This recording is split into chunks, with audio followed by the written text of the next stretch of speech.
میں آپ حضرات کو آج جمعۃ المبارک کا ایک خاص وظیفہ اور ایک خاص عمل دینے لگا ہوں۔ حضرت اسما رضی اللہ تعالی عنہ جو حضرت ابوبکر صدیق رضی اللہ تعالی عنہ کی بیٹی ہے، جمعہ کے دن جمعہ کی نماز کے بعد سلام پھیرنے کے بعد سورۃ الفاتحہ اور سورۃ الفاتحہ پڑھنے کے بعد سورۃ الاخلاص، سورۃ الفلق، سورۃ الناس، آپ ان تین صورتوں کو اسی نماز کے بعد 7 مرتبہ جب پڑھ لیں گے تو اللہ تعالیٰ آپ کے مال عزت جان میں برکت عطا فرمائیں گے۔ آپ کبھی زندگی میں غریب نہیں ہوں گے، آپ کے رزق میں برکت ہوگی۔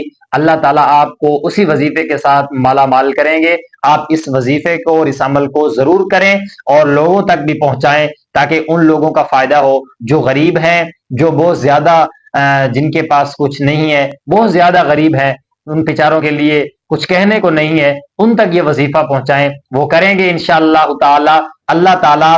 اور یہ پڑھنے سے دوسرا عمل، اس کو دوسرا فائدہ یہ ہوگا کہ اس جمعہ سے لے کر اور آئندہ جمعہ تک اس کی عزت، اس کے گھر والوں کی عزت اور مال سب کچھ اللہ تعالی آئندہ جمعہ تک محفوظ رکھیں گے۔